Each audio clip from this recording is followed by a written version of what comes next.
ओम नारायण नारायण नारायण नारायण। सब मित्रों को राम राम। दोस्तों, अभी फ्रांस में जो दंगे हो रहे हैं, जो फ्रांस को जलाया जा रहा है, वहाँ की सार्वजनिक संपत्ति को, बसेस को और इवन लाइब्रेरी को तक जो वहाँ पर जलाया गया, जो शोरूम्स में, मॉल्स में, बड़े बड़े दुकानों में जो लूटपाट वहाँ पर हो रही है, वो सारे वीडियोस फुटेजेस आपने देखे ही होंगे। अब उसके डिटेल में मैं नहीं जाने वाला। उसको लेकर आपने ढेर सारे अलग अलग विश्लेषण, चर्चाएं सोशल मीडिया पर अभी तक आपने देखी ही होगी। आज हम चर्चा करने वाले हैं राजकुमार हिरानी की जो अगली फिल्म आने वाली है, डंकी, उसको लेकर हम बात करने वाले हैं। क्योंकि अब ये जो फ्रांस में दंगे हो रहे हैं, इसके बाद में आपने देखा होगा जो अवैध घुसपैठिए हैं, उन्हें शरण देने को लेकर जो गलत निर्णय यूरोपियन कंट्रीज़ ने लिए और उसके कैसे भयावह परिणाम उन्हें भुगतने पड़ रहे हैं, इसको लेकर सोशल मीडिया पर काफ़ी चर्चा हो रही है, काफ़ी आलोचना हो रही है। और आपने ये एक फ़ोटो भी सोशल मीडिया पर काफ़ी देखा होगा। और केवल ये एक प्लेकार्ड की बात नहीं है।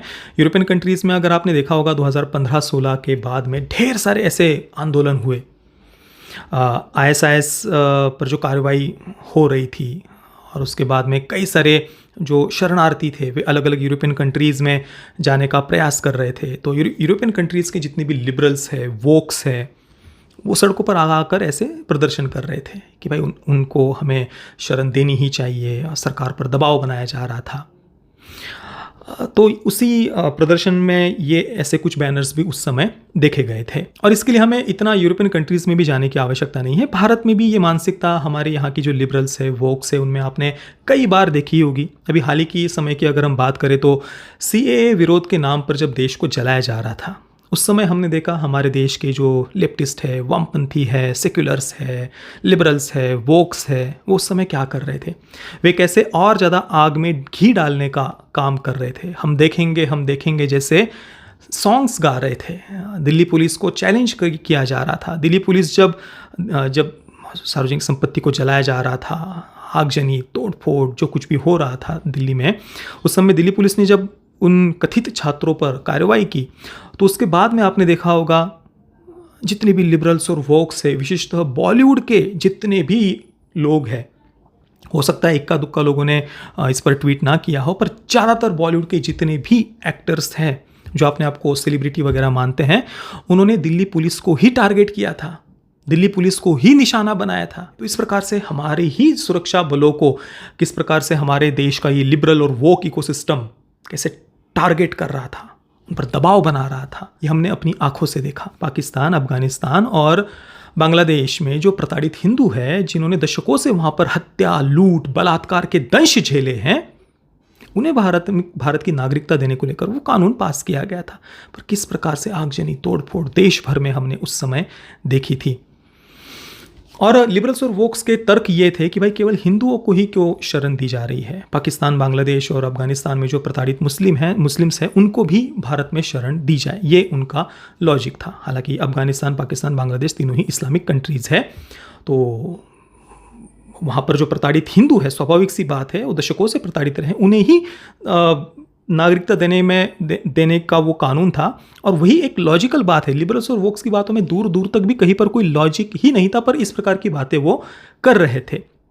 केवल यही नहीं, जो NRC का कानून है, हालांकि अभी तक राष्ट्रीय स्तर पर ऐसा कोई कानून लागू करने को लेकर कोई ड्राफ्ट नहीं बना, कुछ भी नहीं है, पर फिर भी उसको लेकर भी एक गलत भ्रांतियाँ फैलाने का प्रयास लिबरल्स और वोक्स के द्वारा किया गया था।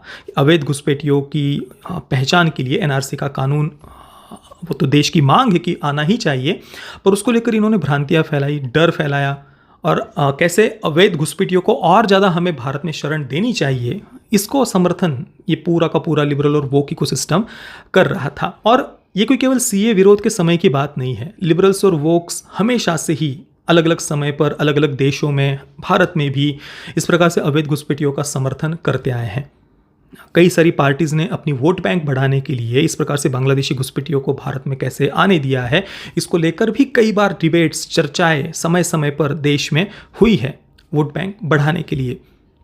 पर चलो, राजनीतिक पार्टियां वोट बैंक बढ़ाने के लिए कर रही, पर जो सामान्य बच्चे हैं, युवा है, कॉलेज में पढ़ने वाले जो बच्चे हैं, युवा है, वो क्यों समर्थन करते हैं अवैध घुसपैठियों का? जबकि हम देखते हैं दुनिया भर में कि इसके कितने भयावह दुष्परिणाम हो रहे हैं, उसके बाद भी अपने आप को बहुत ultra modern, ultra progressive, liberal और वोक मानने वाले जो कई सारे लोग हैं, विशेषतः उनमें कई सारे कॉलेज में पढ़ने वाले, यूनिवर्सिटीज़ में पढ़ने वाले बच्चे भी हम देखते हैं, वो भी इन आंदोलनों में ऊपर उतर आते हैं। तो क्या कारण है इसके पीछे का? ये है वोकिज़म का ड्रग, सो कॉल्ड सेक्युलरिज्म का ड्रग। जो ये लिबरल इकोसिस्टम, वोक इकोसिस्टम बच्चों के दिमाग में सिस्टमैटिक वे में इंजेक्ट करते हैं। ये लोग दिमाग में डाला जाता है, उनको भड़काया जाता है, उकसाया जाता है राष्ट्रवाद के विरुद्ध, अपने ही देश के कल्चर के विरुद्ध, फैमिली सिस्टम के विरुद्ध, पेरेंट्स के विरुद्ध। राष्ट्रवाद कैसे फांसीवाद है, राष्ट्रवाद कैसे दुनिया के लिए सबसे बड़ा खतरा बना हुआ है, ये बातें सिस्टमैटिक वे में उनके दिमाग में इंजेक्ट की जाती है। इस वोकिज्म रूपी ड्रग को दिमाग में डाला जाता है और उसके बाद में बच्चों को, युवाओं को, यूनिवर्सिटीज़ में पढ़ने वाले जो स्टूडेंट्स होते हैं, उनके लिए वो देखते हैं कि भाई हमें तो भाई इस फांसीवाद को हराना है, इन राष्ट्रवादियों को हराना है, हमें तो रेवोल्यूशन लाना है, क्रांति लानी है। और फिर वही इसी से ढपली बजाने वाली मानसिकता, झोला छाप मानसिकता जो वामपंथी छात्रों में हम देखते हैं, वो यही से जन्म लेती है। उन्हें लगता है कि ये जो राष्ट्रवाद है वो माइनॉरिटीज़ पर, समाज के पिछड़े वर्ग पर वो अन्याय और अत्याचार कर रहे हैं और हमें उन्हें बचाना है, हम क्रांतिकारी है और हम क्रांति लेकर के आएंगे। कुछ लोग तो एजेंडा के तहत ये करते हैं, पर कुछ जो बच्चे होते हैं वो समझ नहीं पाते और उन्हें लगता है कि सच में हमें कोई सो कॉल्ड फांसीवाद से दुनिया को बचाना है और हमें इसके लिए एक ढपली लेकर के, झोला लटका कर क्रांति लानी है, नुक्कड़ नाटक करने हैं हमें, तभी इस फांसीवाद को हम हराएंगे। और इस प्रकार की से ये लेफ्ट का जो इकोसिस्टम है उन बच्चों का, युवाओं का उपयोग करता है। ये केवल अवैध घुसपैठियों को समर्थन देने के लिए पकड़े गए बैनर्स नहीं है। समय समय पर आप देख लीजिए, कभी किस ऑफ लव कैंपेन चलाए जाते हैं बड़ी बड़ी यूनिवर्सिटीज़ में कि भाई हमें आज़ादी चाहिए, सेक्सुअल लिबरेशन चाहिए, ये समाज, ये रिग्रेसिव, ये ऑर्थोडॉक्स पेरेंट्स, ये फैमिली सिस्टम, ये हमें दबा रहे हैं और हमको आज़ादी चाहिए, फ्रीडम चाहिए।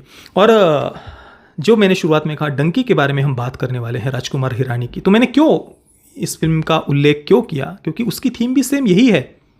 लिबरल्स और वोक्स को जो लगता है ना, अवैध घुसपैठियों के प्रति समर्थन या उनके प्रति सिंपैथी पैदा करना।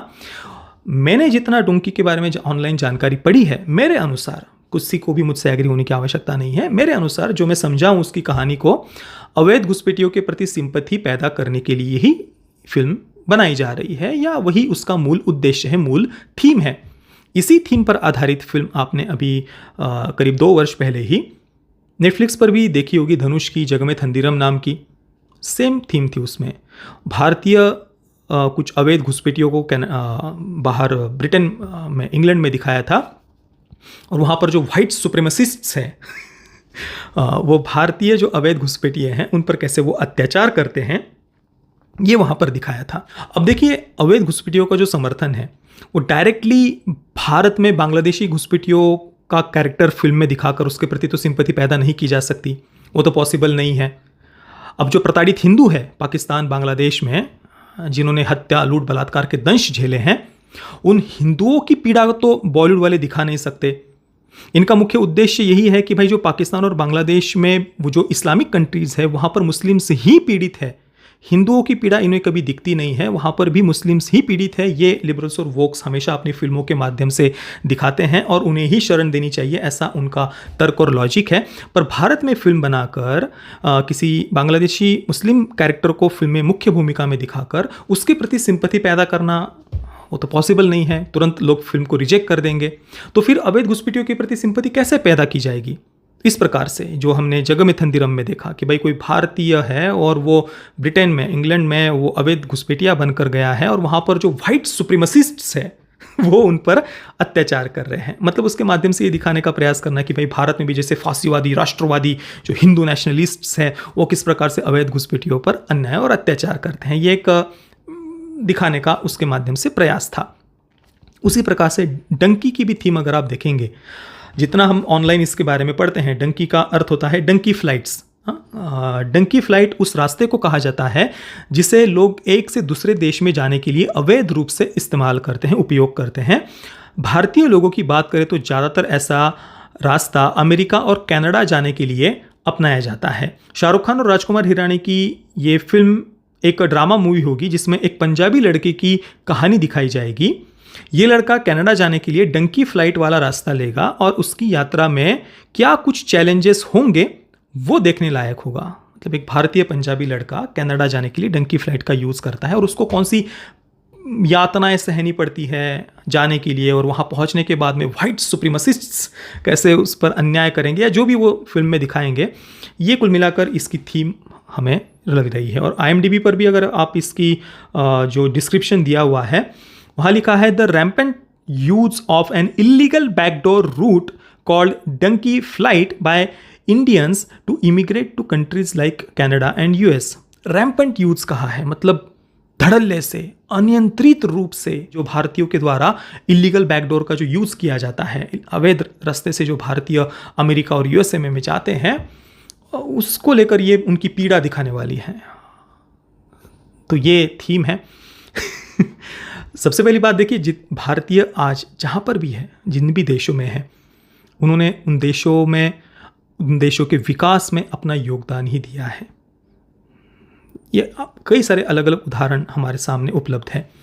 तो उसकी कंपैरिजन भारत में जो अवैध घुसपैठियों की जो समस्या है उसके साथ हम उसका कंपैरिजन कर ही नहीं सकते। पर लिबरल्स और वोक्स का दिमाग वो अलग ही दिशा में भागता है, अलग ही दिशा में दौड़ता है। और देखिए, जगमे थंदीरम हो या डंकी हो, इन फिल्मों की अनाउंसमेंट कब हुई? जब देश में CA विरोध के नाम पर जब देश को जलाया गया, उसके बाद में NRC को लेकर जो कुछ लिबरल्स और वोक्स के द्वारा कुछ बातें फैलाई गई और जो कुछ भी विरोध हुआ, उसके कुछ ही समय के बाद में ये फिल्में आती है जगमे थंदीरम, और उसके बाद में डंकी की अनाउंसमेंट होती है। तो मुझे तो कम से कम भाई इसकी पूरी की पूरी थीम बहुत बहुत ज़्यादा प्रॉब्लमेटिक लग रही है। अवैध रूप से किसी का भी किसी भी देश में जाना गलत ही है, वो चाहे कोई भी हो, उसे किसी भी प्रकार से जस्टिफाई नहीं किया जा सकता। अब राजकुमार हिरानी दर्शकों की भावनाओं के साथ में खेलना बहुत अच्छे तरीके से जानते हैं। टॉक्सिक से टॉक्सिक वोक थॉट्स को इमोशनली ब्लैकमेल करके दर्शकों के दिमाग में डालना राजकुमार हिरानी बहुत अच्छे से जानते हैं। ये हमने उनकी पिछली फिल्मों से देखा हुआ है। तो हो सकता है कि डंकी में भी वो काफ़ी इमोशनल कर दे, काफ़ी इमोशनल ब्लैकमेल करे दर्शकों को इन सब बातों को जस्टिफाई करने के लिए, अवैध घुसपैठियों की पीड़ा वगैरह दिखाना, जो भी वो दिखाना चाहते होंगे। पर उससे ये तथ्य बदल नहीं जाएंगे। बाकी दोस्तों, आपके इस पूरे विषय पर क्या विचार है? जो बातें मैंने आपको बताई मुझे आप नीचे कमेंट में अवश्य बताना। ये वीडियो देखने के लिए आप सभी मित्रों का बहुत बहुत धन्यवाद।